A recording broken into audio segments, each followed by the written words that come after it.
यीशु प्रभु जी गाते आते हैं तुझ पास, जीवन जल के प्यास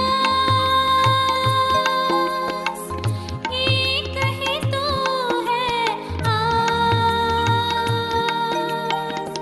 जग निर्माता मुक्तिदाता जीवन जल देखा, जीवन जल देखा,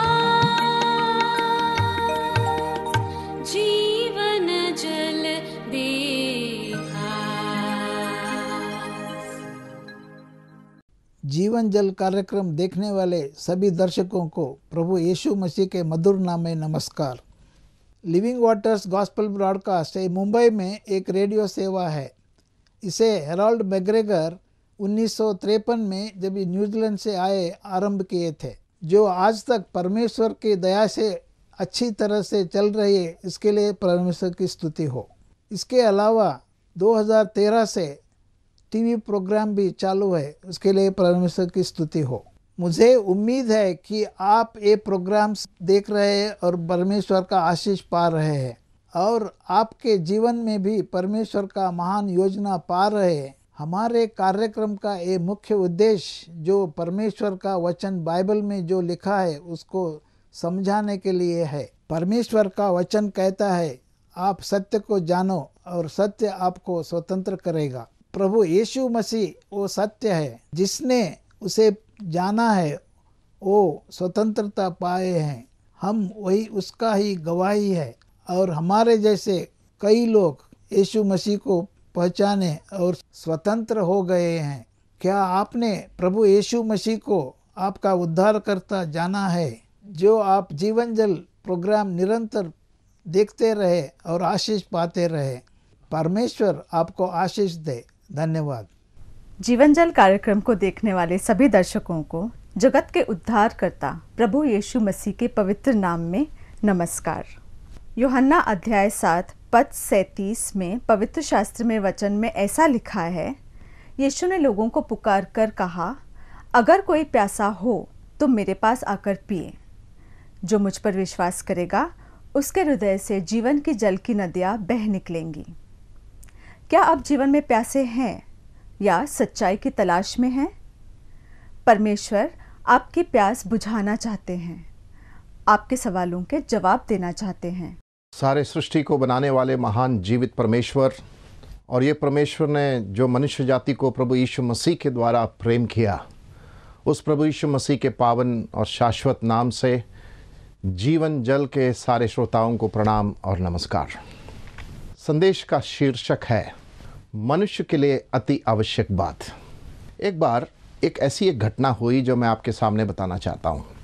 दो जवान लड़के एक नदी के किनारे गए। एक लड़का नाव पर चढ़कर नाव को तैराने लगा, और दूसरा नदी के किनारे वो उसके साथ साथ चल रहा था। नाव पे जो लड़का था उसने नदी के किनारे में जो लड़का चल रहा था, उसका दोस्त उससे इस प्रकार पूछता है, क्या तुझे कंप्यूटर पता है? तो उसका दोस्त ने जवाब दिया, मुझे कंप्यूटर नहीं मालूम। क्या तुझे ड्राइविंग पता है, गाड़ी चलाना आता है? उसने कहा, ड्राइविंग भी मुझे नहीं मालूम। फिर उसने पूछा, क्या तुझे खाना बनाना आता है? उसने कहा, खाना बनाने भी नहीं आता है। इतने में बादल कड़कने लगे, बिजली चमकने लगी, तूफान चलने लगा और ज़ोरदार बारिश की तैयारी हो रही थी। ये नदी के किनारे में जो लड़का चल रहा था अपने दोस्त से पूछा, क्या तुझे तैरना आता है क्या? उसके दोस्त ने कहा, नाव में बैठकर मुझे तैरना नहीं आता है। इस घटना से मैं इस बात को आप तक पहुंचाना चाहता हूं। हमें बहुत सारे चीज़ें मालूम हो सकती है, हमें बहुत सारे अनुमानित विचारधाराएं हमारे जीवन में है, और हम सोचते हैं कि वो सब सही है, और हो सकता है कि ये अनुमानित विचारधाराएं जो हमने बना रखी है वो हमें संकट के समय शायद छुड़ाएं। लेकिन जरूरी नहीं मेरे प्यारे मित्रों, ये अनुमानित विचारधाराओं को जो हमने आज बना रखी हैं वो मनुष्य के जीवन की सबसे अति आवश्यक बात हो। आज हम पवित्र शास्त्र बाइबल से मनुष्य के जीवन की बुनियादी अति आवश्यक बातें क्या है, और उसके लिए हम निकालेंगे यूहन्ना रचित सुसमाचार 3 अध्याय, उसका 1 से लेकर 11 तक पढ़ेंगे। मैं इस वचन को आपके लिए पढ़ना चाहता हूं। फरीसियों में से निकोदेमुस नाम एक मनुष्य था जो यहूदियों का सरदार था।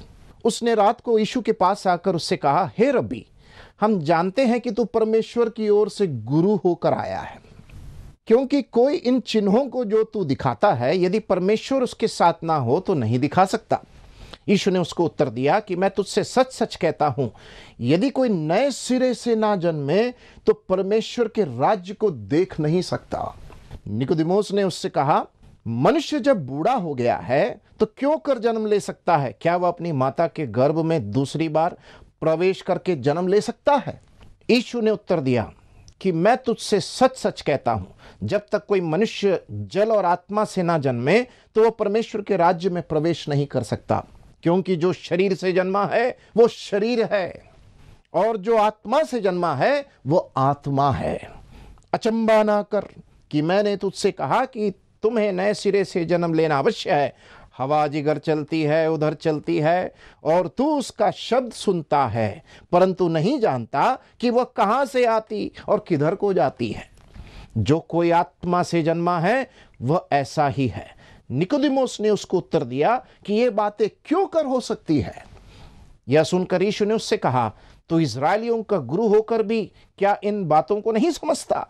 मैं तुझसे सच सच कहता हूं कि हम जो जानते हैं वह कहते हैं, और जिसे हमने देखा है उसकी गवाही देते हैं, और तुम हमारी गवाही ग्रहण नहीं करते। परमेश्वर अपने पवित्र वचन के पढ़े जाने पर अपनी आशीष दे। मनुष्य के जीवन की सबसे अति आवश्यक बात कौन सी है? और यहां पर एक संवाद को हम पढ़ते हैं, और वो संवाद प्रभु यीशु मसीह और फरीसियों का सरदार निकोदेमुस के बीच में हो रहा है। और ये निकोदेमुस के बारे में कुछ चरित्र मैं आपके सामने रखना चाहता हूं। कौन था निकोदेमुस? निकोदेमुस यहूदियों का शासक था। निकोदेमुस व्यवस्था को मानने वाला था। निकोदेमुस पुराने नियम को मानता था और यीशु की निंदा उसने कभी नहीं किया। निकोदेमुस फरीसी होने के नाते परमेश्वर के नियमों का पालन करता था। वो हर बात में व्यवस्था का पालन करने वाला था। और यहां पर हमने पढ़ा उसकी पहली आयत में, वो यहूदियों का सरदार था और रात के समय प्रभु यीशु मसीह से मिलने के लिए आया। बाइबल इस बात का कारण नहीं बताती है प्रियो कि यह फरीसियों का सरदार रात के समय यीशु मसीह के पास क्यों मिलने आया। हम केवल अनुमान लगा सकते हैं, दिन के समय उसको समय नहीं मिला होगा, या फिर फरीसियों का सरदार होने के नाते वो दूसरों से, समाज वालों से और दूसरे फरीसियों से वो डरता होगा कि मैं यीशु मसीह के पास जा रहा हूं।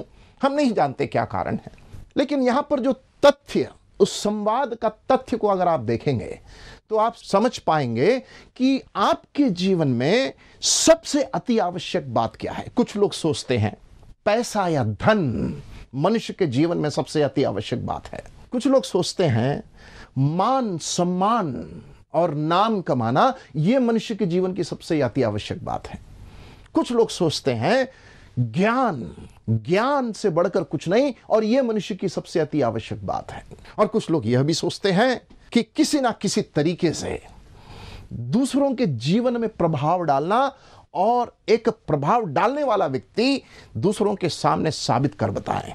यह सब मनुष्य के द्वारा बनाए गए अनुमानित विचारधारा है, लेकिन जरूरी नहीं कि यह सत्य हो, क्योंकि सत्य का आधार होना चाहिए, सत्य का प्रमाण होना चाहिए, और सत्य का एक व्यक्ति होना चाहिए जिसमें खुद वो सत्य हो और जो खुद वो सत्य हो। और यहां पर इस संवाद में प्रभु यीशु मसीह अच्छी तरह जानते थे कि एक व्यक्ति को अगर इस बहुत ही अति आवश्यक बात को समझा दे तो ये व्यक्ति इसको ग्रहण कर कर अपने जीवन में, अनुभव में लाकर ये दूसरों को जरूर बताएगा। और इसलिए संवाद बहुत ही महत्वपूर्ण है। और आइए हम इस संवाद में से 3 सिद्धांतों को आज देखेंगे जो आपके और मेरे जीवन में बहुत ही अति आवश्यक है, और इसके बिना मैं और आप सत्य परमेश्वर को ना पहचान पाएंगे, ना स्वर्ग में प्रवेश होगी। इसके दूसरे आयत में इस प्रकार हम पढ़ते हैं, उसने रात को यीशु के पास आकर उससे कहा, हे रब्बी, हम जानते हैं कि तू परमेश्वर की ओर से गुरु होकर आया है, क्योंकि कोई इन चिन्हों को तो जो दिखाता है, यदि परमेश्वर उसके साथ ना हो तो नहीं दिखा सकता। निकोदेमुस प्रभु यीशु मसीह के बारे में जानता था। निकोदेमुस प्रभु यीशु मसीह के बारे में तथ्यों को जानता था, और वो तथ्य यहां पर हमने पढ़ा कि वह यीशु मसीह को गुरु होकर माना। और ये बात सच है कि ये पूरे दुनिया में यीशु मसीह प्रख्यात हैं उनके शिक्षाओं के लिए, और कई महान लोगों ने प्रभु यीशु मसीह के शिक्षाओं को स्वीकार भी किया है। वे प्रभु यीशु मसीह के बारे में जानते हैं, प्रभु यीशु मसीह के बारे में या उनके जीवनी के तथ्यों को जानते हैं, लेकिन यह जानकारी होने के बाद भी प्रभु यीशु मसीह को जान नहीं पाए। देखिए, किसी के बारे में जानना और किसी को जानना, ये दोनों में बहुत फर्क है। आप अपने पड़ोसी के बारे में जानते होंगे, लेकिन फिर भी पड़ोसी को जैसे जानना है शायद नहीं जानते होंगे। और यहां पर निकोदेमुस कहता है, प्रभु यीशु मसीह को गुरु होकर उसने जाना, गुरु होकर सुना उसने। अच्छी बात है। और उसने ये तथ्य को भी वहां कहता है कि जिन चिन्हों को प्रभु यीशु मसीह दिखाते हैं, अगर परमेश्वर उसके साथ ना होता तो ये चिन्ह भी प्रभु यीशु मसीह नहीं दिखा सकते। ये बात भी सही है। ये दो तथ्यों को की जानकारी रखकर रात के समय फरीसियों का सरदार निकोदेमुस प्रभु यीशु मसीह से एक मुलाकात करने के लिए आया। और भी ये भी क्या मुलाकात, जहां पर उसके पास यीशु मसीह के तथ्यों के बारे में उसकी जानकारी थी। मेरे प्रियो, जानकारी बुरी बात नहीं है, जानकारी अच्छी बात है, लेकिन वो जानकारी क्या मेरे जीवन के लिए अति आवश्यक जो बात है, क्या वो जानकारी लाभदायक है? सवाल तो ये है। प्रभु यीशु मसीह तुरंत वहां पर तीसरे आयत में मनुष्य के जीवन की अति आवश्यक बात का पहली बात वहां पर उन्होंने बताया, और प्रभु यीशु मसीह ने कहा, नए नियम की जानकारी। मनुष्य के जीवन में प्रभु यीशु मसीह ने वहां पर निकोदेमुस से कहता है, तीसरे आयत में यीशु ने उसको उत्तर दिया कि मैं तुझसे सच सच कहता हूं, यदि कोई नए सिरे से ना जन्मे तो परमेश्वर का राज्य देख नहीं सकता। परमेश्वर के राज्य का मतलब क्या है? यहां पर पढ़े गए भाग के अनुसार उसके संदर्भ को अगर आप देखेंगे, परमेश्वर का राज्य का मतलब परमेश्वर जहां रहता है, अर्थात स्वर्ग। प्रभु यीशु मसीह सीधा सीधा निकोदेमुस से बात करते हैं, निकोदेमुस, तू तो मेरे बारे में जानता है, लेकिन तेरी जो तथ्य की जानकारी, मेरे बारे में जो जानकारी है, वो परमेश्वर के राज्य में प्रवेश करने के लिए कोई फायदा नहीं है उसे। तो निकोदेमुस बहुत चकित हो गया होगा, क्योंकि प्रभु यीशु मसीह बहुत ही जोर देते हुए इस बात को बता रहे थे। और इसलिए मनुष्य के जीवन की सबसे अति आवश्यक बात, सबसे पहला, प्रभु यीशु मसीह के तथ्य जो केवल पवित्र शास्त्र बाइबल में हम पढ़ते हैं, उनकी जीवनी के बारे में, उनका जन्म कैसे हुआ, और इस संसार में रहते रहते उनके 3.5 साल की सेवकाई में उन्होंने क्या क्या किया, और प्रभु यीशु मसीह के ईश्वर होने का दावा जो उन्होंने किया, वो उन्होंने किया तो किया क्यों? प्रभु यीशु मसीह की मृत्यु क्यों हुई क्रूस पर? प्रभु यीशु मसीह मृत्यु के पश्चात गाड़े गए और तीसरे दिन जी उठे। 40 दिन तक वो अपने शिष्यों के सामने दिखाई दिए। यह है प्रभु यीशु मसीह के बारे में जानना। इसको मैं कैसे जान सकता हूं? पवित्र शास्त्र बाइबल को अगर आप निकालेंगे तो उसके नए नियम की शुरुआत से, मत्ती रचित सुसमाचार से जब आप पढ़ना शुरू करेंगे, प्रभु यीशु मसीह के बारे में जानेंगे आप। और सबसे अच्छी किताब अगर आपको पढ़ना है प्रभु यीशु मसीह के बारे में जानने के लिए, वो है यूहन्ना रचित सुसमाचार, जिसको अभी हम पढ़ रहे हैं। 21 अध्यायों से लदा हुआ ये सुसमाचारीय किताब, जिसको प्रेरित यूहन्ना ने लिखा, उसने इस किताब में प्रभु यीशु मसीह ही परमेश्वर है, प्रभु यीशु मसीह परमेश्वर का पुत्र मसीहा, और इस प्रभु यीशु मसीह के द्वारा ही मनुष्य के लिए अति आवश्यक जो आत्मिक सिद्धांत जो उसे परमेश्वर के राज्य में प्रवेश करवाएगा, इस बात को प्रेरित यूहन्ना ने बार बार अनेकों सत्यों को प्रमाणित करते हुए जिक्र किया है। और यहां पर सबसे पहला मनुष्य के जीवन में अति आवश्यक बात यह है यीशु मसीह के बारे में उन तथ्यों को पढ़ना, जानना और समझना। और यहां पर निकोदेमुस यीशु मसीह के बारे में जानता था, बहुत अच्छी जानकारी थी उसके पास। बहुत ही आदर के साथ, सम्मान के साथ प्रभु यीशु मसीह के साथ वो बात कर रहा है और प्रभु यीशु मसीह भी उसके साथ बहुत ही सम्मान के साथ, आदर के साथ बात कर रहे थे। मेरे प्यारे भाइयों और बहनों, अनुमानित विचारधारा को जो मैं और आप अपनी जीवनी के अनुभवों से हमारे जीवन में बना डाले हैं, क्या वो अनुमानित विचारधारा जो भी हो, क्या आपको परमेश्वर की प्राप्ति के लिए लाभदायक है? सवाल तो यह है। वो अनुमानित विचारधारा को जो मैं और आपने बना डाला है, क्या मुझे परमेश्वर के राज्य में पहुंचाने के लिए लाभदायक है? सवाल तो यह है। और इस भाग को पढ़ने के बाद हमें समझ में आएगा कि मेरे और आपके जो अनुमानित विचारधारा है, इतने सालों से हम उसके बारे में बोलते हैं, कहते हैं, सुनते हैं और दूसरों के ऊपर शायद थोपते भी हैं, हमें समझ में आएगा कि ये सब गलत थे। क्यों? क्योंकि प्रभु यीशु मसीह कहते हैं यदि कोई नए सिरे से ना जन्मे तो परमेश्वर के राज्य में प्रवेश नहीं कर सकता। ये नया जन्म, बाइबल में नया जन्म के बारे में जिक्र किया गया है, लेकिन निकोदेमुस उसके चौथे आयत में इस नया जन्म के बारे में समझ नहीं पाया। निकोदेमुस ने कहा मनुष्य जब बूढ़ा हो गया है तो क्यों कर जन्म ले सकता है? वाह वाह निकोदेमुस। निकोदेमुस वहां पर शारीरिक स्तर पर बात कर रहे थे, लेकिन प्रभु यीशु मसीह एक आत्मिक स्तर पर बात कर रहे थे। वो कहता है मनुष्य जब बूढ़ा हो गया है तो कैसे फिर से जन्म ले सकता है? ये तो हो ही नहीं सकता। और प्रभु यीशु मसीह ने इस मनुष्य के जीवन की अति आवश्यक बात का दूसरा सिद्धांत वहां पर तुरंत निकोदेमुस को समझाया। यीशु ने उत्तर दिया कि मैं तुमसे सच सच कहता हूं, जब तक कोई मनुष्य जल और आत्मा से ना जन्मे तो वह परमेश्वर के राज्य में प्रवेश नहीं कर सकता। यह है मनुष्य की जीवन की महत्वपूर्ण बात का दूसरी बात, नया जन्म की जानकारी अर्थात तथ्य को जानना, जो हम पवित्र शास्त्र बाइबल से जान सकते हैं। नया जन्म का सिद्धांत ये दूसरा है। और ये नया जन्म का सिद्धांत के बारे में प्रभु यीशु मसीह उसके 5वें आयत में निकोदेमुस से कहते हैं और कहते हैं मैं तुमसे सच सच कहता हूं, जब तक कोई मनुष्य जल और आत्मा से ना जन्मे तो वो परमेश्वर राज्य में प्रवेश नहीं कर सकता। ये जल और आत्मा है क्या? निश्चय ये जल बपतिस्मा को नहीं दिखाता है, ये जल परमेश्वर के वचन को दिखाता है। यूहन्ना रचित सुसमाचार 15:3 में हम पढ़ते हैं प्रभु यीशु मसीह अपने शिष्यों से कहते हैं कि तुम उस वचन के द्वारा शुद्ध किए गए हो।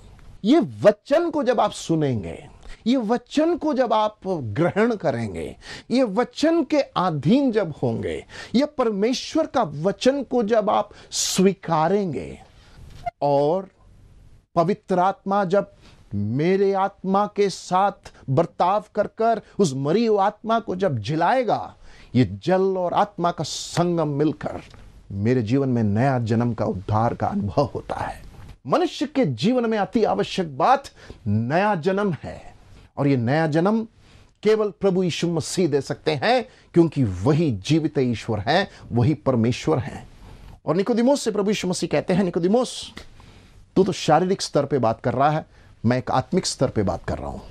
और निकोदेमुस उस बात को समझने की कोशिश कर तो रहा था लेकिन समझ नहीं पा रहा था। प्रभु यीशु मसीह कहते हैं जब तक आप जल और आत्मा से ना जन्म ले तब तक नया जन्म प्राप्त नहीं कर सकते, क्योंकि जो शरीर से जन्मा है वो शरीर है, जो आत्मा से जन्मा है वो आत्मा है। इसलिए प्रभु यीशु मसीह 7वें आयत में निकोदेमुस से कहते हैं निकोदेमुस तू फरीसियों का सरदार होगा, कोई बात नहीं, तू व्यवस्था को जानने वाला होगा, अच्छी बात, तूने अपनी जीवन को अच्छी तरह से बिताया होगा, अच्छी बात। प्रभु यीशु मसीह 7वें आयत में कहते हैं अचंबा ना कर। ऐसा क्यों कहा प्रभु यीशु मसीह ने? क्योंकि फरीसियों का सरदार होने के नाते जो अच्छी तरह व्यवस्था जानता था, उसको अचंबा इसलिए लगा कि मेरे जैसे व्यक्ति को भी नया जन्म लेना है। हाँ प्यारे भाई, प्यारे बहन, मेरी और आपकी अवस्था भी ऐसी हो सकती है। हम बहुत ज्ञानवान होंगे, शायद पवित्र शास्त्र बाइबल को जानते होंगे, चर्च जाते होंगे, दान करते होंगे, अच्छे काम करते होंगे, लेकिन प्रभु यीशु मसीह आपसे कहते हैं अचंबा ना कर, आपको नया जन्म प्राप्त करना होगा। और तीसरा सिद्धांत है नया जन्म का अनुभव। उस अनुभव को प्रभु यीशु मसीह ने 8वीं आयत में इस प्रकार कहा, हवा जिधर चलती है उधर चलती है और तू उसका शब्द सुनता है परंतु नहीं जानता कि वह कहां से आती है और किधर को जाती है।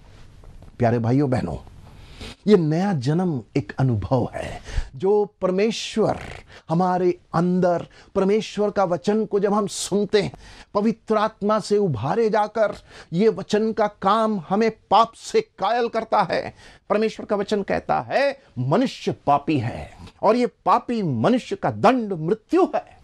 लेकिन आज जब आप इस वचन को सुन रहे हैं, प्रभु यीशु मसीह की आवाज, अचंबा ना करिए, प्रभु यीशु मसीह आपसे कह रहे हैं तुम्हें नया जन्म पाना होगा। और इसके 3 सिद्धांत को हमने देखा।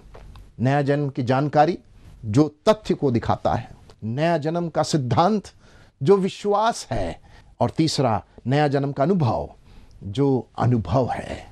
प्यारों, इस नया जन्म को प्राप्त करने के लिए आपको केवल विश्वास करना है। आप तथ्य को सुन लिए यीशु मसीह के बारे में, लेकिन आप इस तथ्य को सुनने के बाद जब आप विश्वास के साथ इस यीशु मसीह को अपने जीवन में प्रभु और उद्धारकर्ता होकर ग्रहण करेंगे तो निश्चय आप परमेश्वर के राज्य में प्रवेश कर पाएंगे। यह है मनुष्य के जीवन के लिए अति आवश्यक बात। मनुष्य के जीवन में अति आवश्यक बात धन नहीं, मनुष्य के जीवन में अति आवश्यक बात संपत्ति नहीं, मनुष्य के जीवन में अति आवश्यक बात मान सम्मान प्राप्त करने वाली बात नहीं है। मनुष्य के जीवन में अति आवश्यक बात उसे नया जन्म प्राप्त करना है। और इस नया जन्म को प्राप्त करने के लिए आज ही अपने पापों को अंगीकार करें और प्रभु से प्रार्थना करें, हे प्रभु, मैं एक पापी व्यक्ति हूं और आज मैंने तेरे बारे में, तेरे तथ्यों को सुना कि तू ही ईश्वर है और ईश्वर होने के नाते मेरे लिए सूली पर मरा, गाड़ा गया, तीसरे दिन जी उठा। हे प्रभु, विश्वास के साथ मैं तुझे प्रभु और उद्धारकर्ता होकर ग्रहण करता हूं और करती हूं। मेरे जीवन में आ, मुझे अपना बेटा और बेटी बना ले। इस प्रार्थना को विश्वास के साथ अगर आप किए हैं, निश्चय जानो आपके जीवन की अति आवश्यक बात, उस नया जन्म को आपने प्राप्त किया है और आपका नाम जीवन की पुस्तक में लिखा गया है। प्यारे भाइयों बहनों, निकोदिमोस अचंभित हुआ, लेकिन 7वें अध्याय में जब हम आते हैं, ये निकोदिमोस प्रभु यीशु मसीह को जाना। ये निकोदिमोस यीशु मसीह के बारे में जानता था पहले, लेकिन जब यीशु मसीह को जाना तो उसके जीवन में परिवर्तन आया। आप यीशु मसीह के बारे में जानते होंगे, अच्छी बात है, लेकिन यीशु मसीह को जानिए, यह है मनुष्य के जीवन में सबसे अति आवश्यक बात। परमेश्वर इस वचन के द्वारा आपके जीवन में परिवर्तन लाए, विश्वास के जीवन जीने के लिए सहायता करे और आपको परमेश्वर के राज्य में प्रवेश करने का सौभाग्य परमेश्वर की आत्मा, पवित्र आत्मा के द्वारा प्राप्त होने के लिए परमेश्वर का मैं शुक्रगुजार करता हूँ। नमस्कार। अगर परमेश्वर ने इन वचनों द्वारा आपसे बात की है और इस विषय पर आप अधिक जानकारी प्राप्त करना चाहते हैं या किसी प्रार्थना के विषय को बांटना चाहते हैं तो निस्संदेह हमसे संपर्क करें। हमारा पता है Jeevan Jal, Nav Bhavana building, 422 SVS road, post box number 19161, Prabha Devi, Mumbai 400025। प्रार्थना एवं मुफ्त बाइबल कॉरेस्पॉन्डेंस कोर्सेज के लिए संपर्क करें। अपना नाम और पूरा पता तुरंत SMS करें। Mobile number 09892580744। Email address gospelpodcast@yahoo.com। Web address www.lwgb.org। YouTube address Jeevanjal TV@YouTube। Jeevanjal कार्यक्रम को आप हर सोमवार शाम 6:30 और शनिवार को रात 9 बजे इसी चैनल पर देख सकते हैं। धन्यवाद।